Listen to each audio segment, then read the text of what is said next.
The Deputy President of the Republic of Kenya, His Excellency E.G.H. Rigathi Gachagua, Geoffrey, was removed from office by way of impeachment yesterday on the 17th day of October 2024 after a vote of more than 2/3 was made by the honorable senators sitting in the Senate.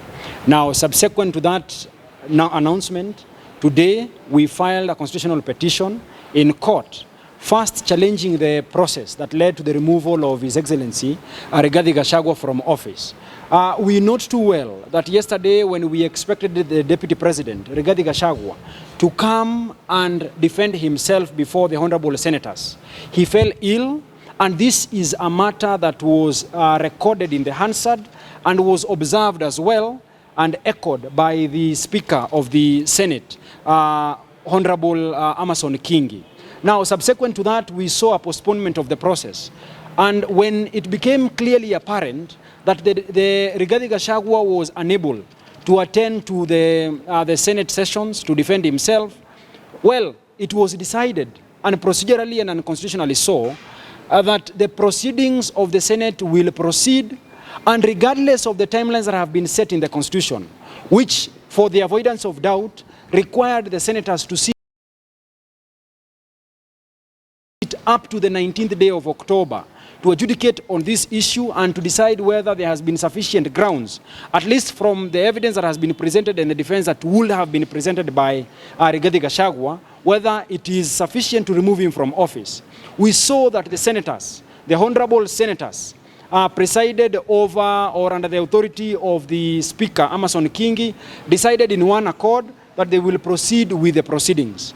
Consequently, declining to entertain an adjournment of the proceedings to a later date to allow Rigathi Gachagua, Honorable Rigathi Gachagua, to have his day at the Senate to defend himself. Now, the question that we ask, in view of Article 145(6) of the Constitution, it requires, or it gives Rigathi Gachagua, or it gave Rigathi Gachagua the unfettered right to be present during his hearing and to defend himself of all the accusations, the 11 accusations that were made against him.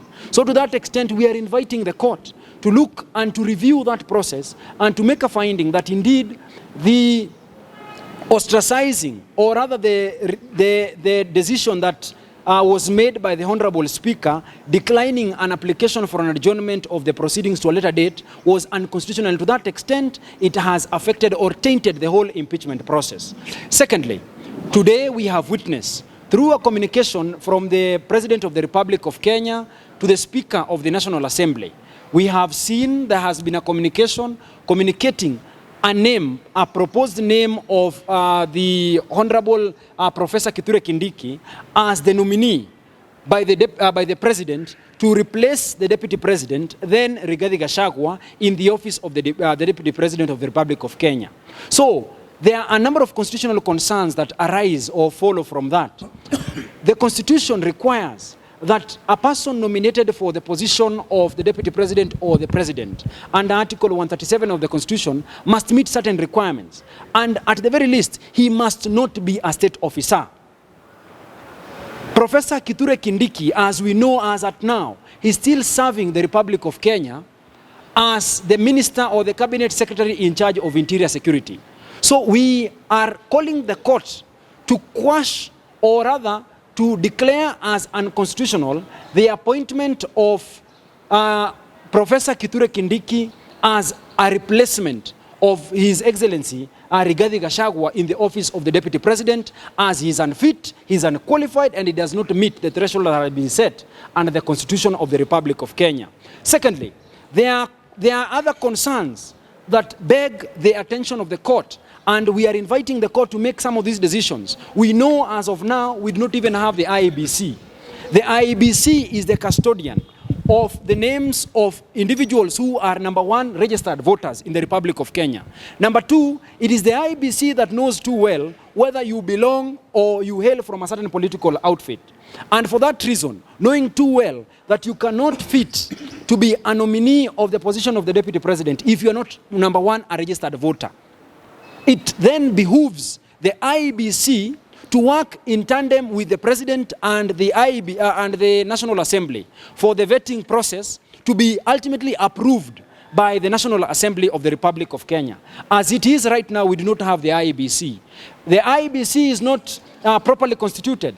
To that extent, then you want to ask yourself, how is it that the president has nominated the person of Professor Kithure Kindiki to fill that vacancy that has been left following the impeachment or the decision to impeach the Deputy President Rigathi Gachagua from office, yet there has not been any vetting, or rather there has not been any input by the IEBC, which is not currently constituted. So we have invited the court, and this is what we shall be doing in the fullness of time, when the court allows us to have an expanded bench to hear and decide on these questions.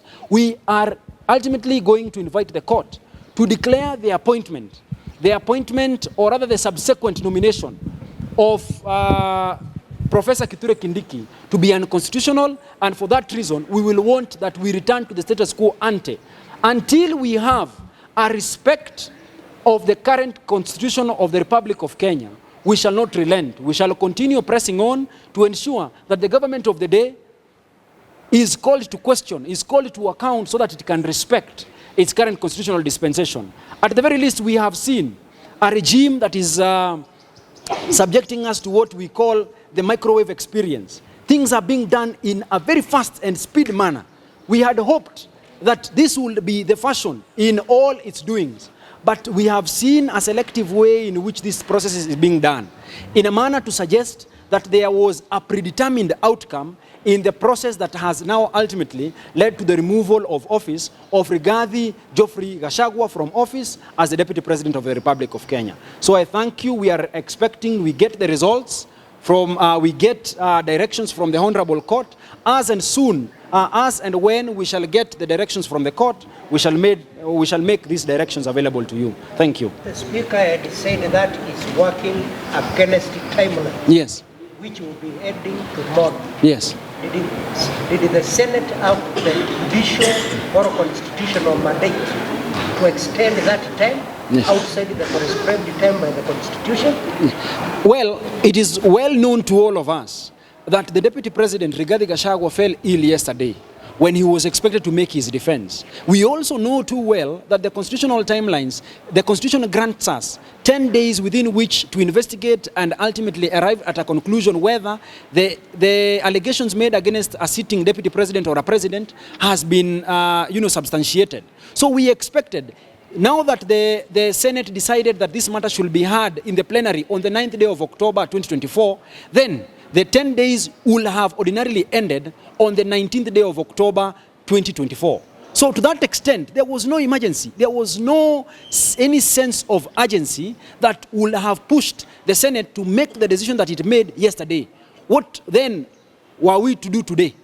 What then were we supposed to be doing tomorrow? It was well within the powers of the Honorable Amason Kingi to adjourn those proceedings to today, which is still a working day, and to have given the Deputy President at least a benefit of doubt so that he can recover from what he is said to be suffering from.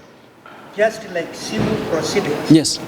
Mr. Gachagua had been given time to file. Yes. All the evidence answering the 11 accusations. Yes. He did so in 3 pickups. Yes. He presented it before the Senate. Yes. How can you fault the Senate for its decision, yet he had put his defense? Well, the Constitution demands, or rather the Constitution grants a right to the Deputy President Rigathi Gachagua to appear in the Senate to defend himself in the presence of his lawyers. So the only person who has that opportunity or privilege of waiving that right was Rigathi Gachagua Geoffrey, the then Deputy President. So to the extent that the senators decided that the proceedings will continue in his absence was in violation of the Constitution. We thank everyone who has made time today to come and hear us. We thank you for giving your support towards us as we file this petition. We understand that this is a matter of national interest. My name is Hemono Odhiambo. I'm an advocate of the High Court of Kenya, and I am here with my fellow counsels, my senior counsel Shadrach Wambui, and we are very glad and blessed to have all of you here to lend your support, to come and view, to come and support our petition, and to help us as we fight for justice and for the rule of law and constitutionalism. Thank you so much. Good afternoon, members of the press. My name is Magdalene Wanjiko. I'm an advocate of the High Court of Kenya. Today we have filed a petition before the High Court at Nairobi, in which we are seeking, we are challenging the process under which the impeachment of the Deputy President, Honorable Rigathi Gachagua, was conducted by the Senate yesterday. And part of what we are challenging is the manner in which the process of impeachment was done. And we are saying that the Constitution is the grundnorm and it has to be respected. Anything that is done under the Constitution has to be done within the processes that have been prescribed by the Constitution. Any political interferences, political play must not be evident, because it then befits what the Constitution intended for it to happen. And we are looking forward to seeing the decision of the High Court and the orders that will be granted later today. Thank you.